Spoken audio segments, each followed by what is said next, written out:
Welcome back. I'm Jen Potter, the host of The Wow Within, and I have been joined by Vera Ventura, who is a four-time cancer survivor, as well as the breast cancer goddess and the cancer goddess. And she has gone through an amazing life journey to get her to where she is today. And she is glowing and full of energy. And I'm just so happy that you're here today. So thank you so much again for being here and telling a little bit about your story. So thank you, Vera. Thank you, Jen. And I just want to introduce Miss Whiskers, who decided to join our podcast. I love it very much. I'm happy that Miss Whiskers is here. Yeah. And before we left off, we were talking about how you had bilateral breast cancer. You found out you had the BRCA gene, and the type of chemo treatment that you were going through actually didn't protect anything from your neck up. So you had a brain tumor. And tell us a little bit about what that was like, and then the next part of your journey, I because it mean, doesn't stop there. it was one of those things where you're faced with this tumor in your brain that could either come out or not come out or kill you or not. So in a way, I didn't want to look at the fear. So even in the hospital, when I arrived there on the steroids, I was still working. I was still editing. I was just immersing myself in positivity of that we got this. And other people were so fearful. And that's the thing about the cancer journey, is that other people's energy can influence your perspective, when in actuality, if you're good, like, you're good. You don't need everybody's fear to creep into your world.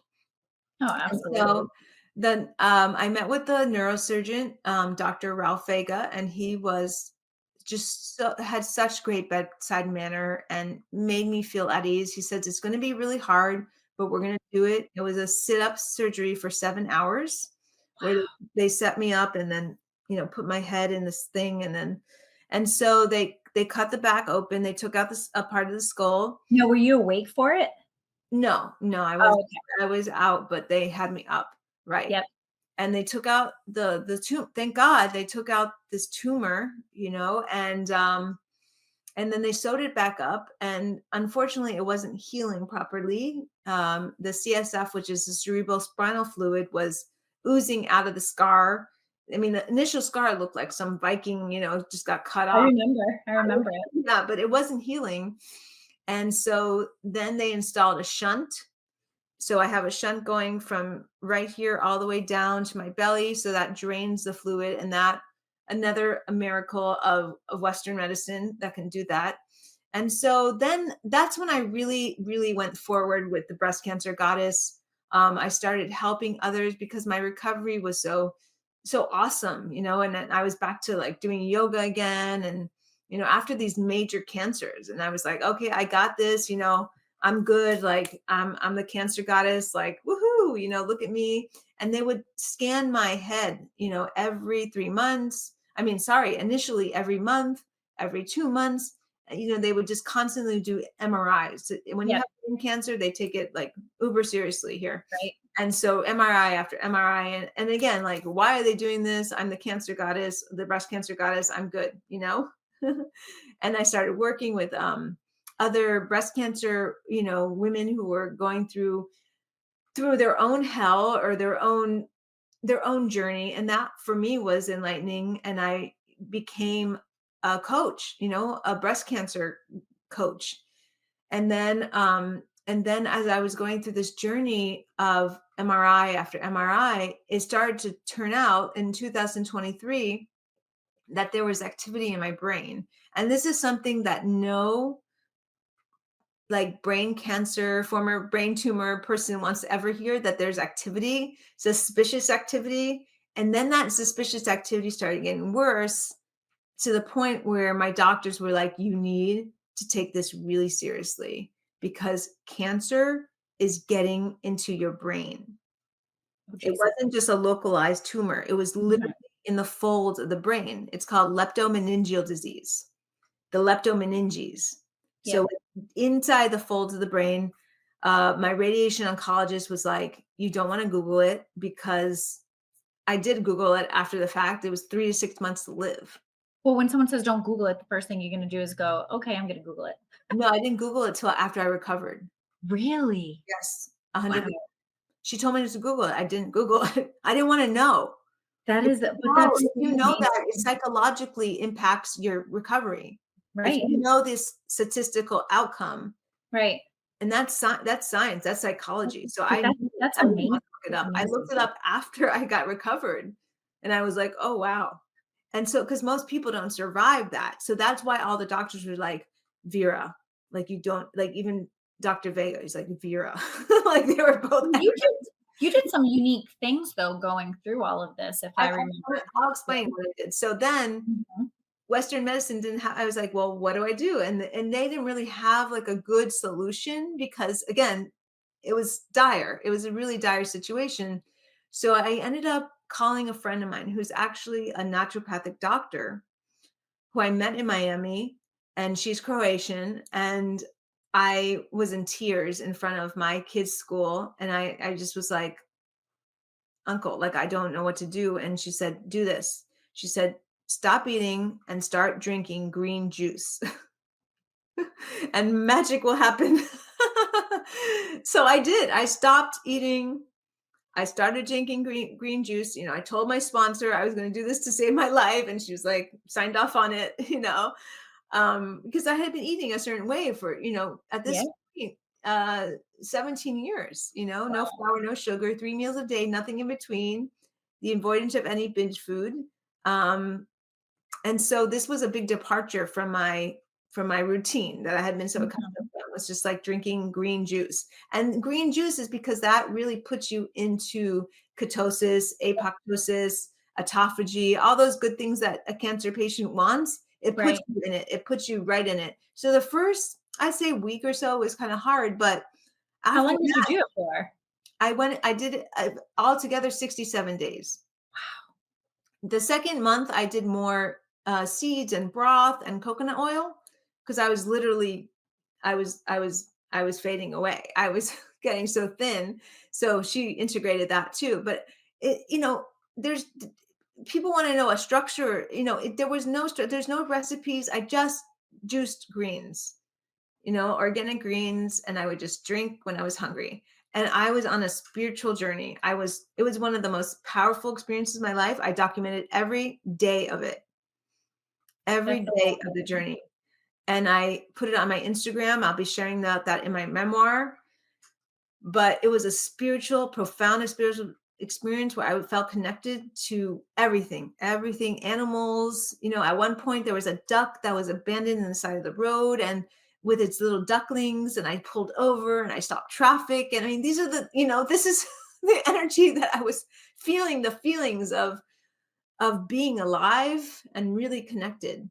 And then it all kind of came to an end. I ended up going to, I don't recommend doing this, but I went to Dominican Republic to take my Mhm. family for learning about Spanish and everything. And that's where I broke my fast. But the microbiome of Dominican Republic is completely different. And so I tried to juice there, but then I got really sick because of Really? the different constitutions in the fruit and the food.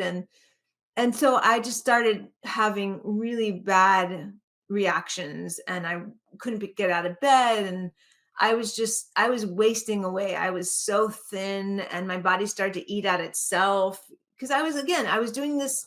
I mean, she had told me what to do, but she was somewhere else. I wasn't talking to her every day. I just hit this point where I was dying. Right. Essentially, I was dying. And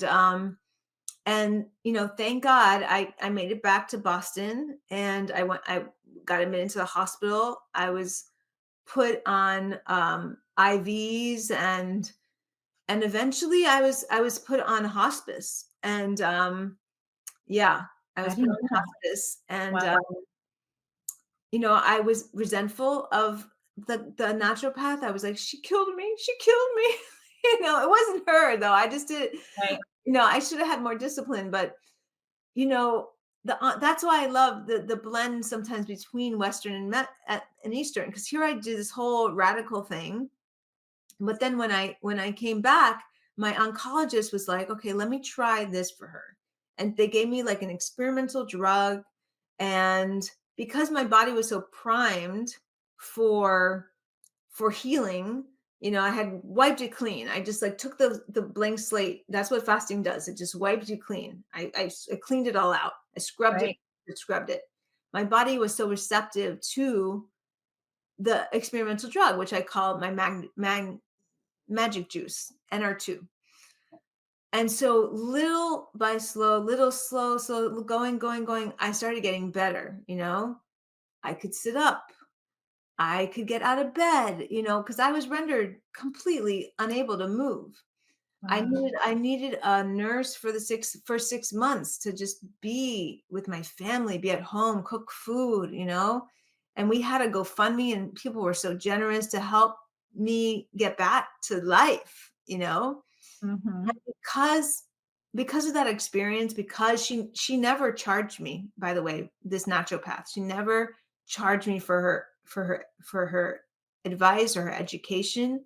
Because of that, and because of my miraculous recovery, I'm what you call a radical remission. This is now 4 times that I've gone through this. I wanted to start a nonprofit to help women go through breast cancer like me. And that's why I started my nonprofit, Breast Cancer Goddess. And we had our first retreat, where we set it back in the 90s based on the work of It's Dr. amazing. Langer, Yep. who's the first tenured professor of psychology at Harvard that's female. And so I work with her at the mindfulness lab. And I wanted to bring women back to the 90s before they had cancer, before they had Google. I also started a nonprofit where we have tons of educational classes and a wonderful community of learning and support. And then recently, I started my own digital memoir and podcast under the Cancer Goddess, and that's going to help fund my nonprofit and continue to do the services that we're doing now. So that's the story, and I'm so grateful for this next journey ahead. I'm on Substack, which I'm excited about, and being a paid And Substack, subscriber how do we look you up on Substack? at Cancer Goddess, at the Cancer Goddess. Awesome. And And what are the other how else can we get a hold of you? So we got you on Substack, but any of the other social media platforms, great. website? On Instagram, I'm at Breast Cancer Goddess. And I'm also on my website, www.breastcancergoddess.org. Awesome. Well, thank you. And if you Google the breast cancer goddess, Vera is amazing when it comes to social media and all of the different videos and all of those things. You literally Google it and it's just your picture everywhere. And the pictures with the melons are by far my favorite pictures. But One. this is just a tidbit of your journey, and like I said, I've been able to follow along and just watch from afar of all of the amazing things that you have gone through, because this is just a small portion of it, and you are changing people's lives. You are helping women. I'm watching what they're posting at your retreat that you just did, and every day you're making a difference in someone else's lives, and I'm so grateful that we are friends, that I've gotten to know you, and that we'll continue to work together and do things together. So thank you so much for being here today, and I look forward to having you on again soon. Thank you again for having me, Jen. Absolutely. Thank you. Awesome. Thank you.